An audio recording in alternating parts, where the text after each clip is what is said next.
Meus queridos, boa tarde. Essa aula, inicialmente, é para os alunos do primeiro ano do ensino médio. Vamos falar um pouquinho sobre a civilização dos hebreus, ou o povo hebreu. Então, eu queria antes mostrar para vocês, né? Aqui tem uma foto de Moisés abrindo o Mar Vermelho. Mas, para além dessas questões, a nossa aula está baseada no livro de vocês, mas nós temos como bibliografia básica, lendo as Escrituras, com os pais da igreja, de Christopher Hall, ok?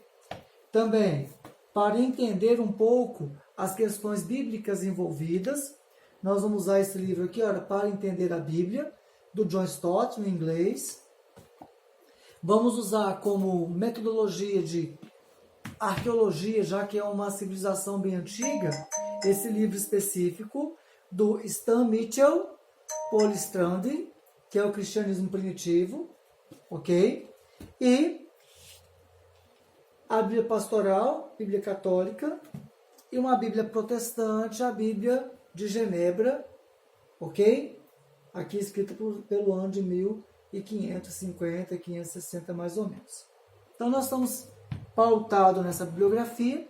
Vamos começar a aula sobre Hebreus. Temos muito a aprender, ok? Primeiro, nós podemos entender aqui que o povo hebreu, nós vamos encontrar o contexto dele em dois livros fundamentais, né? Que é a Bíblia. Esses livros, então, vai nos mostrar o contexto do povo hebreu, principalmente na parte chamada de Velho Testamento. Ou seja, por meio deles, nós vamos entender, eu aqui não tenho o livro do Flávio Joséfo, que é um bem indicado como historiador nesse momento, mas nós vamos entender que é um povo cuja origem estava ligado a tribos que pastoreavam e vagueavam as regiões da Caldeia, da terra de Canaã, até o Egito. Então, o contexto nesse Oriente Médio até o Egito é o contexto geográfico do povo hebreu. E eles, por sua vez, vão se fixar às margens do Rio Jordão. Como nós havíamos falado em aulas anteriores, as grandes civilizações do passado desenvolveram-se à margem dos rios. Isso porque facilitava a agricultura e facilitava, por sua vez, o pastoreio. Então, nós podemos ver também que é o primeiro povo que vai ter uma crença monoteísta, ou seja, a crença em uma única divindade, em um único Deus.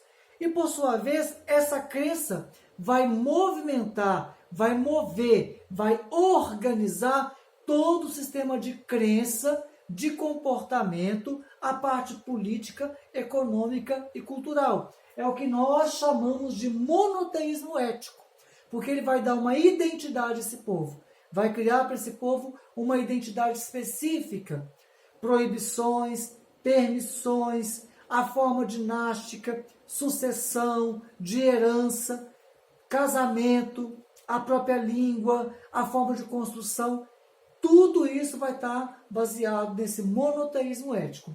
E aí, com os hebreus, vai nascer essa visão monoteísta da divindade, que por sua vez, né, vai mostrar que, ao invés de um Deus que se confunde com a natureza, como nós vimos os egípcios, como nós vimos, por exemplo, os próprios povos mesopotâmicos, nós temos um Deus que não se confunde com a natureza, mas ele é o criador da natureza, ele é o consumador de todas as coisas. Então é a visão de um Deus que cria e não um Deus que é natureza. Então não é uma visão panteísta. Deus não é natureza, Deus é criador dessa natureza. E para Deus aqui, nós vamos dar o nome em hebraico de Yahvé, ok? Nesse caso, esse autor consumador da natureza também é o autor, é o criador de toda a humanidade. Só um pouquinho, eu me esqueci, mas vou pegar para vocês um livrinho de uma coleção que vale a pena vocês verem. Então não precisa pausar o vídeo não. Vamos lá, que é esse livrinho aqui, vou mostrar para vocês. Essa coletânea aqui, por exemplo, são cientistas que trabalham com o princípio de fé, não são ateus, são cristãos, e eles vão mostrar aí a fé na ciência. fé não precisa de provar a ciência, o caso aqui é história, né? Mas apenas mostrar para vocês que tem outras pessoas pensando em outros caminhos, né? Sem negar aí a fé. Mas a ideia aqui é o quê? Como que esse povo hebreu surgiu? Para além da concepção teológica, para além da concepção de fé, qual é a concepção histórica? A concepção histórica, ela vai estar pautada novamente em escritos de grandes arqueólogos, né? Mas também arqueologia bíblica. E aí nós vamos ver que ele exige, esse Deus exige do povo um culto exclusivo, uma morada exclusiva e um comportamento ético. Esse comportamento deveria ser seguido em tudo. Vamos ver com detalhes. Vamos lá então. Então, de certa forma, o que nós podemos ver no próximo slide é o seguinte, né? A história do povo hebreu ela é bem anterior. Ela começa com Abraão, a aliança de Deus com Abraão, né? A formação de uma tribo separada. Mas nós vamos começar um pouquinho depois, que é a questão do Egito, né? José já havia sido vendido para uma caravana de escravos. Ele chega ao Egito, ele vai trabalhar na casa de Potifar. Depois de um tempo, ele chega até o faraó e José se torna um governante do Egito. No tempo de José, na abundância que teve no Egito e nas secas da região, o povo hebreu começa uma migração, né? Um êxodo em direção ao Egito. No Egito, eles multiplicam-se, então se torna um povo muito numeroso. Esse povo muito numeroso, ele depois de um tempo, depois da morte de José, ele passa a ser usado em trabalhos forçados pelos faraós subsequentes, até que um hebreu, criado no meio dos egípcios, tem até um filmezinho da Disney que é interessante ver, que é Príncipe do Egito, que fala de Moisés. Depois da sua peregrinação no deserto, ele volta, se torna, junto com seu irmão Arão, o libertador do povo hebreu. Então, uma vez saindo, depois das pragas no Egito, depois de toda aquela questão que acontece nesse contexto, Abraão, então, ele vai tirar esse povo desse momento dos trabalhos para uma caminhada de volta a Canaã. Então, essa caminhada de volta a Canaã é um êxodo ao contrário, é um retorno à terra prometida. Ou seja, Deus promete a Moisés colocar um povo numa terra que emanava leite e mel. Eles deveriam conquistar essa terra, não foi dado de graça para eles, e eles então, né, deveriam rumar saindo do Egito após as pragas e após Faraó ter sido engolido pelo rio, não ter passado junto com eles ali com seus carros de guerra. Esse povo deveria mudar-se para essa nova terra. E aí o que acontece então? Nessa nova terra, nós vamos encontrar algumas questões fundamentais. A primeira, o período que os hebreus estiveram no Egito, ele é marcado por, primeiro, a chegada. Segundo, o momento em que José, que foi vendido pelos irmãos e que depois se torna, mais à frente, um governante no Egito e que abre a porta para os hebreus, até Moisés retirar esse povo do Egito. Isso vai ter um contexto muito longo, dá mais de 400 anos de história. Então, nós vamos resumindo aqui acontecimentos em aproximadamente 400 anos, porque nos interessa os hebreus em Canaã e não antes. Então, o resgate apenas para mostrar que tem uma trajetória muito maior deles do que essa que está aqui. E aí, no final, a viagem que Moisés vai fazer à terra de Canaã é vista como êxodo, né? E aí ele teria recebido ali, nessa viagem, as tábuas dos 10 mandamentos, do Decálogo. Quando a gente fala que é um monoteísmo ético, porque pelos 10 mandamentos, por essas regras específicas, o povo judeu vai conduzir a sua vida cultural, religiosa, política, econômica e administrativa. Ok? Bom, respirando então. Durante um tempo, Moisés, né, há um episódio bíblico específico em que Moisés, o povo reclamava muito da falta de alimento, ou tinha um alimento, mas não tinha aquele que eles queriam que tinha no Egito. pedindo água e Moisés então bate com um cajado na rocha, essa rocha verte água, mas ali Moisés usou de ira, está virado com esse povo que tanto reclama, e Deus havia dito para ele que ele não entraria na terra prometida. Então, ao vislumbrar a terra de Canaã, Moisés não entra, mas quem vai entrar na terra de Canaã, inclusive vai promover algumas conquistas, é Josué. Então, nesse momento, nós temos um período que Josué governa, tanto que ele responde, que independente daqueles que se iraram, ele e a casa dele especificamente serviria ao Senhor da mesma forma, porque reconhecia como aquele que os retirou do Egito, de um cativeiro longínquo de séculos de escravidão. Então, após a morte de Josué, nós podemos entender que o povo hebreu ele fica sem um rei específico. E aí, na ausência dos reis, vai haver um período de governo de juízes. Na ausência de líderes, na verdade, teremos um período de juízes. Então, quais são o ciclo desse período de juízes? Podemos começar ali, olha, o ciclo ele é colocado assim: que legado deixarei para a próxima geração? De que forma podemos entender que esse povo se comportava mediante as questões colocadas para eles ali, mediante desvio? Toda vez que esse povo desviava do caminho de Deus, eles entravam então em um choque e eles eram arrastados, por sua vez, por uma série de calamidades. Escravidão, cativeiro, andaram no deserto 40 anos, perdidos, andando, até chegar à Terra Prometida, entre outras coisas. Então, houve líderes que estiveram mais próximos de Deus e houve líderes que se distanciaram de Deus. No caso dos juízes, eram homens levantados por Deus para administrar as questões principais daquele povo, visto que não havia uma liderança. Então, como que fica o ciclo ali? Da seguinte forma: primeiro, você tem o pecado, esse povo peca, erra, desvia daquilo que Deus havia organizado, os 10 mandamentos é uma diretriz para isso. Esse povo, após o erro, ele sofre um castigo.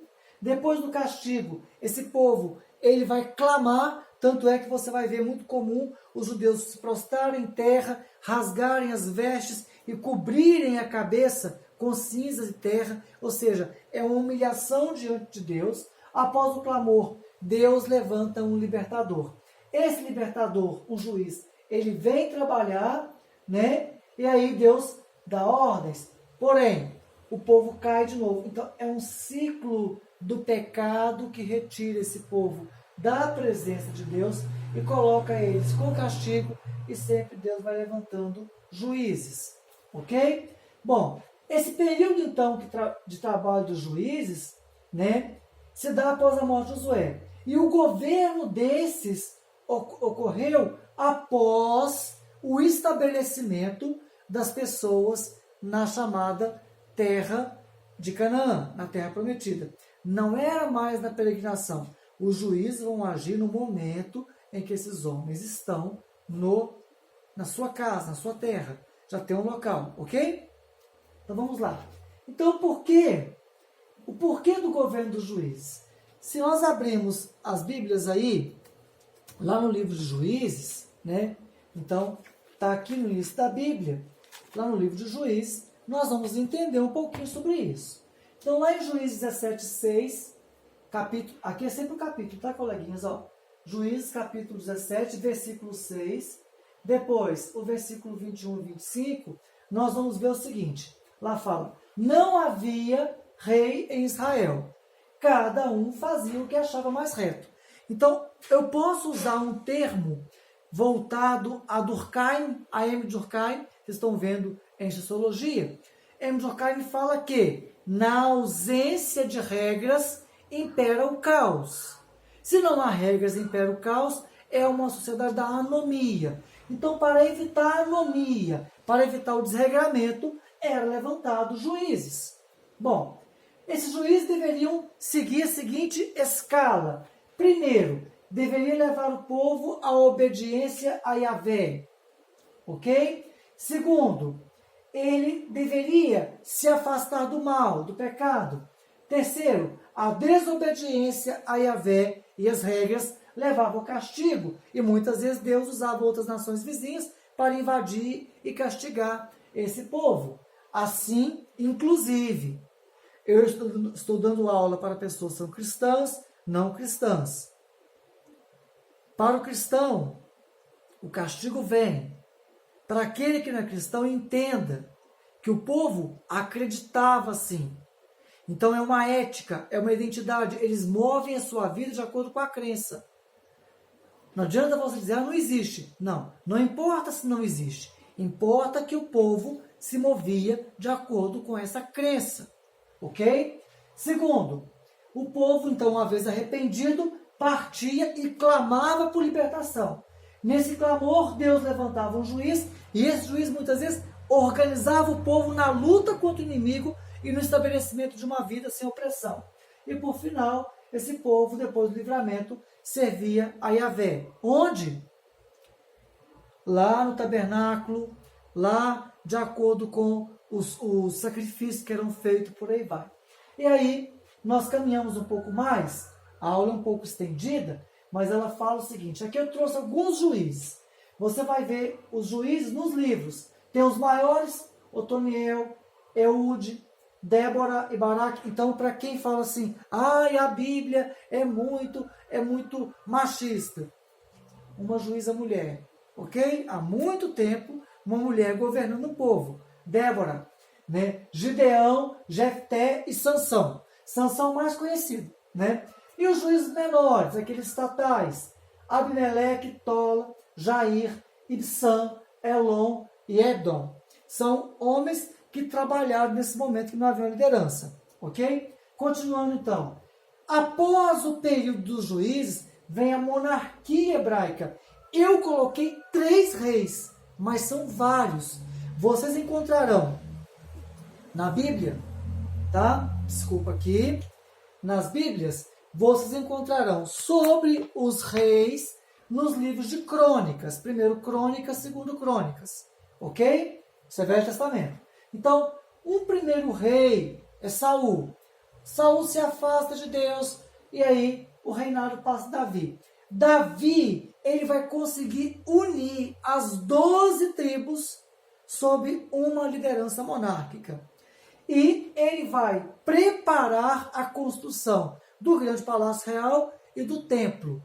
Preparar os recursos. Mas quem vai construir o templo é Salomão, que é o terceiro rei. Agora tem uma questão muito clara. Os reis não tinham apenas uma esposa. Havia várias concubinas. Então, quem escolhia quem ia governar era o rei. Era a relação desse homem com Deus e a indicação dele, né, visando por sua vez aí quem é ou não esse governante. E aí, da monarquia hebraica nós temos algumas coisas. As monarquias entre israelitas substituiu o sistema das 12 tribos. Ali quando estava Moisés, Josué e até os próprios juízes, haviam tribos espalhadas, eram 12. Cada tribo tinha um líder. Então, quando chegou em Canaã, cada tribo recebe um território, é a sua herança. A única tribo que não vai receber herança é a tribo de Levi. A tribo de Levi não recebe herança porque a herança dos filhos de Levi era aquilo que provinha do templo. Então, eles são separados para serem sacerdotes reais, sacerdotes de Deus, né? Movimentar o templo e deveriam viver com as ofertas entregues ao templo. As outras 11 tribos tinham território físico, ok? E aí, essa administração do reino de Israel era semelhante aos países vizinhos. Aqui está no livro, em 1 Samuel, Samuel é um profeta, tá? No capítulo 8, versículo 20. Vai falar para a gente um pouquinho sobre como que era a administração do reino de Israel, ok? Por sua vez, nós caminhamos então, vai chegar um momento, após a morte de Salomão, que vai haver uma divisão do reino. Por quê? Nós temos uma disputa entre Jeroboão e Roboão. Esses 2 reis, esses 2 descendentes, um estava exilado no Egito, com a morte de Salomão ele volta, que é Roboão, mas Jeroboão não aceita, e aí vai haver uma divisão dos reinos. De que forma? 10 tribos formará Israel, o povo israelita, e 2 tribos formará o reino de Judá, de onde vem a alcunha judeu. Esses 2 reinos divididos, algumas vezes vão estar juntos, algumas vezes vão lutar. Mas lembrem-se, o povo de Israel vai ser o primeiro a se desviar dos ensinamentos de Deus. O povo de Judá vai continuar fiel por um tempo, ok? Vamos lá então. E aí, nós vimos o seguinte, como ficou a divisão, então, dos reinos? Israel, formado por 10 tribos, cuja capital será Siquém, Samaria, e Judá, formado por 2 tribos, cuja capital será Jerusalém. Percebam que aqui não há presença de palestinos.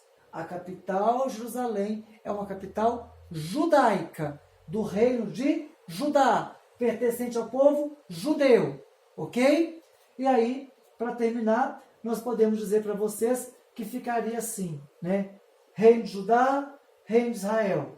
Número de tribos, 10 tribos formaram o reino de Israel, a capital Samaria, ela cai em 722 a.C., porque vai ter o quê? O cativeiro babilônico, né? O domínio dos mesopotâmicos. O império conquistador são os assírios. Lembre-se, assírios, caldeus, babilônicos formam o império mesopotâmico. E o primeiro reino, após a separação no norte, é Jeroboão. Ao sul, número de tribos, são 2 tribos. A capital, Jerusalém, ela cai um pouco depois, percebam, praticamente quase 100 anos, em 605 a.C.